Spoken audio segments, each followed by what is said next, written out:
Welcome to CPS360. I'm Ben Walters. And I'm Connor Parrish. First up, we have Mackenzie Harvey with an interesting story about the photography class here at Rockbridge High School. At Rockbridge High School, the art department offers a photography class to students that have taken Art 1. This class gives students opportunities to take a break from the regular school day and learn how to use cameras. Senior Kwanzaa Stennis shares what they have done in class to start off the year. So far, we only taken a picture with an oatmeal can, and it's probably my favorite so far because it's like a lot of science that goes into it. Will Wagner, a junior at Rockbridge, shares how the oatmeal can camera works.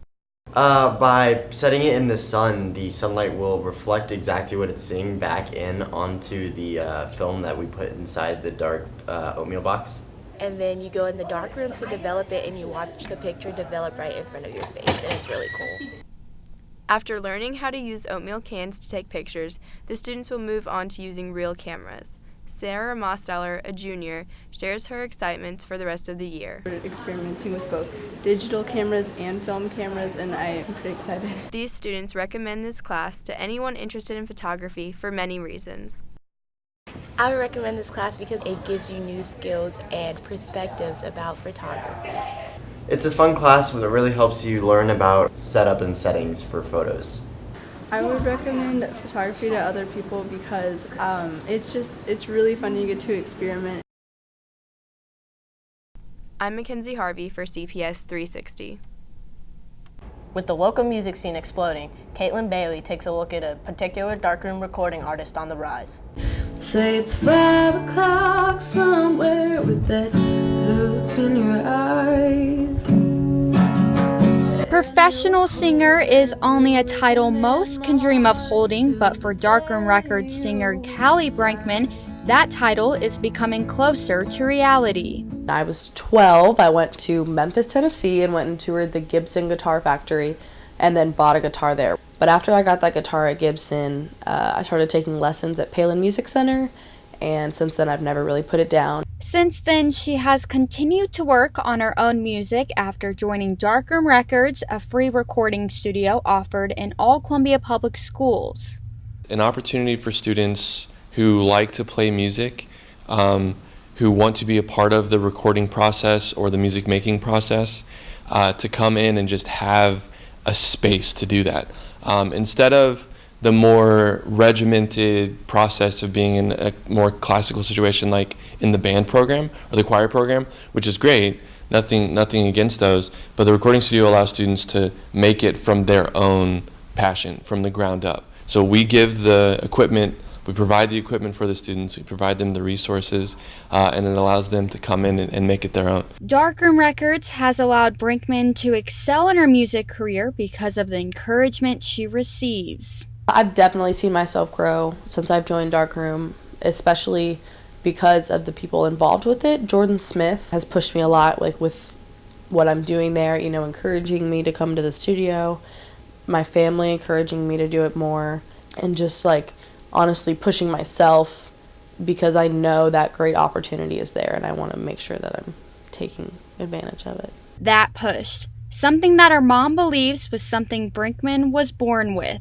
I think her motivation just comes from within, and I think it's because she loves what she's doing.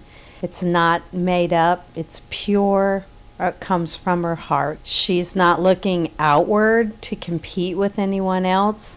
She does it for the love of music because she loves music. Because of that love for music, she has used it to pour love onto her own songwriting.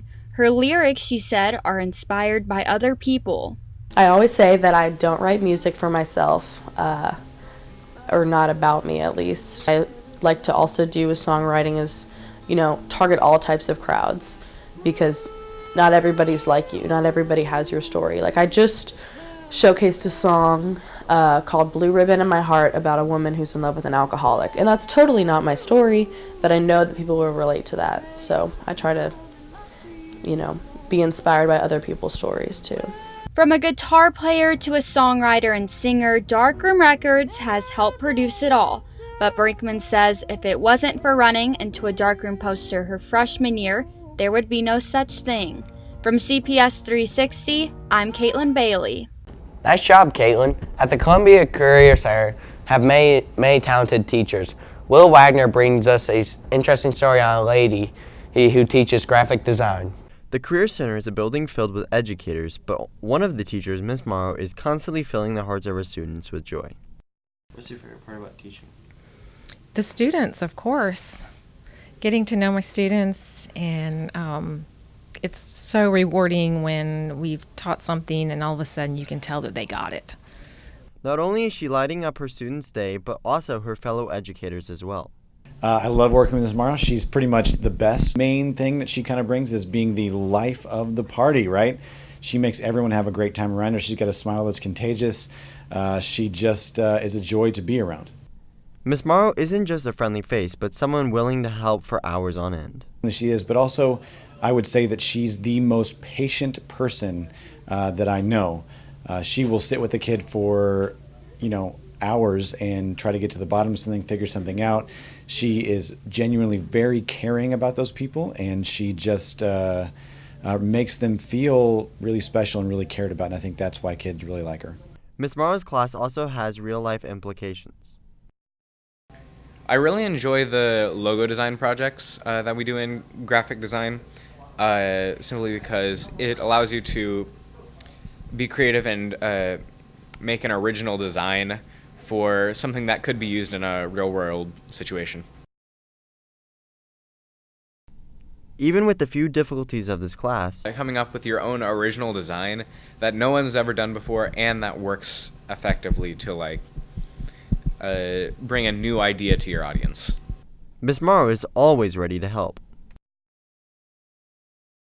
Students and even teachers' days are constantly being made better by Miss Morrow's aura of happiness. It is no surprise that Miss Morrow is many students' favorite teacher. Now let's get on to sports. Next up, we have Kwanzaa status with the Battle and Rockbridge freshman football game.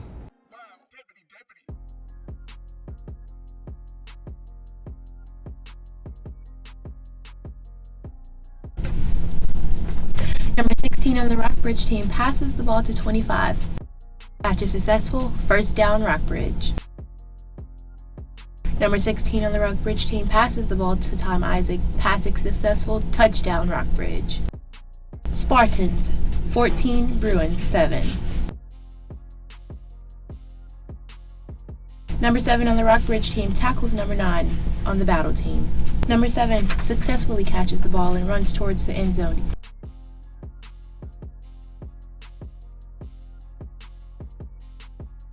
He is tackled by number 9, Battle.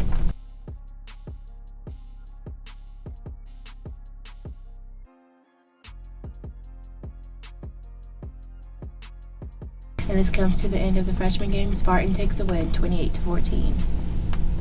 Staying with football, Trenton Ellsbury has coverage of the Jamboree and Rockbridge versus Rockhurst. The annual Jamboree is back, and with it comes plenty of good plays. Battle starts off with a good beginning, but tackles before getting any further. Battle throws the ball, only to be intercepted by Hickman's number 9.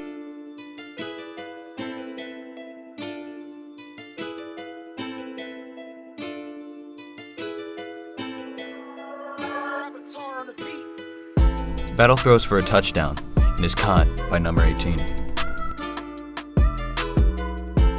As friends come and go, the game goes on. And with that, the crazier the fans get.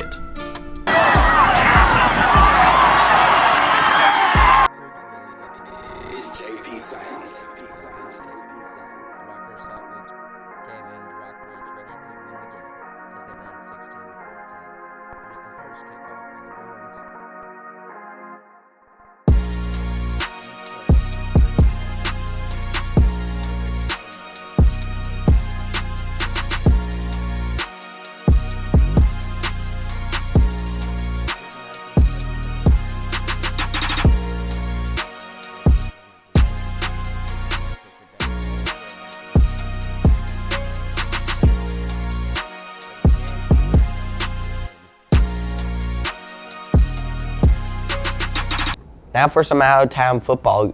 Abby Cable filmed Centralia JV and varsity football. We have a small freshman football game this morning between Centralia and Mexico.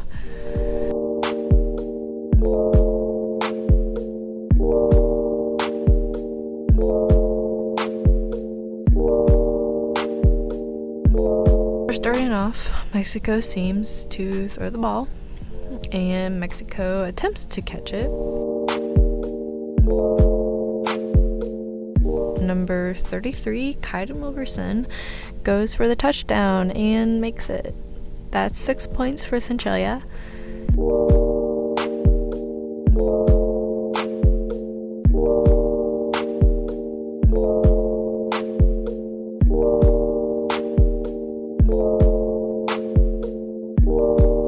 Number 80 from Mexico does the kickoff. Centralia catches it.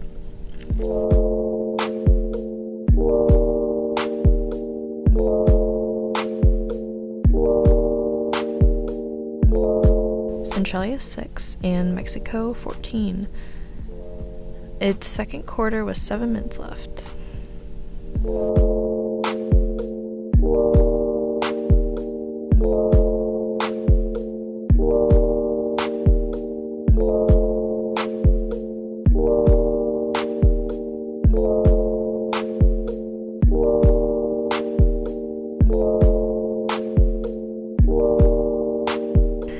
It is now 6-28. Mexico's winning. It's a surprise to see them winning this year. And Mexico wins. It's a big game tonight between Centralia and Palmyra. The Centralia marching band is really good. There's a lot of people here tonight. So as we start off, number 41, Luke Hunter, starts with the kickoff.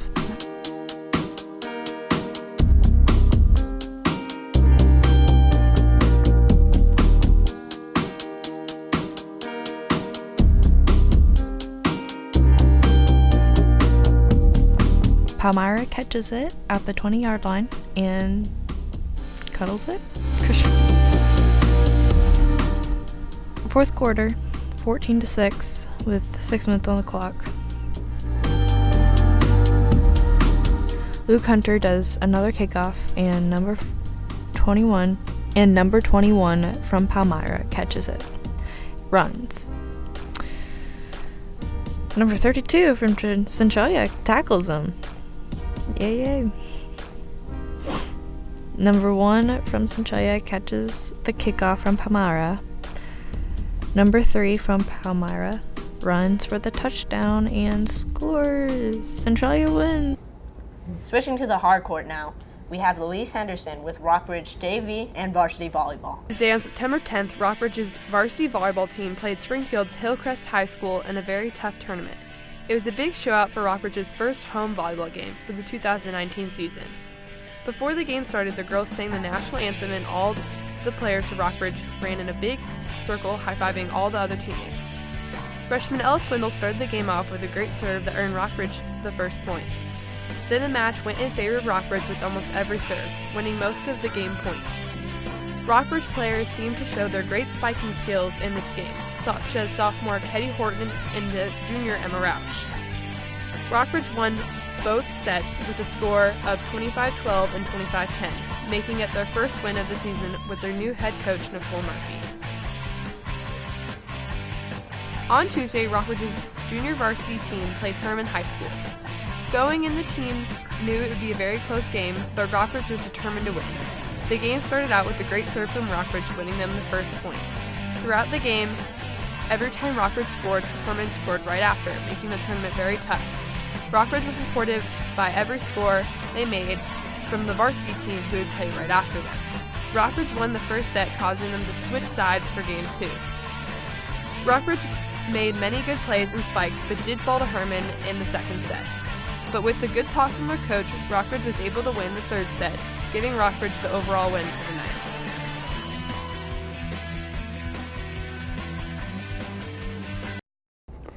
For our last bit of sports, my co-host Ben and Walters filmed highlights for varsity football and JV soccer. This JV soccer game was Elias versus Rockbridge at Rockbridge. That was the start of the game. Elias kicked off. Now this is practice. This is Rockbridge's goalie. Goalie goes, makes a kick. That was Elias's goalie. He did very well throughout the entire game. Rockbridge makes a bicycle kick.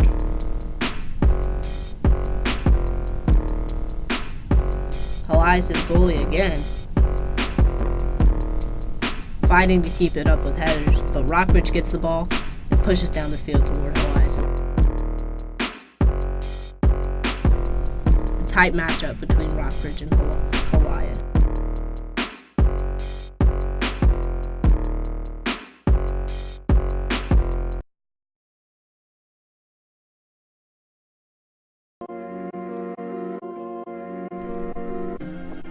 Rockbridge started the game with some strong runs after receiving the first kickoff. On the first drive, they made some major yardage down the field with these passes and strong runs, but they ended up having to kick. Battle started the game out not too strong, dropping a few easy passes. But they had some major runs up the middle.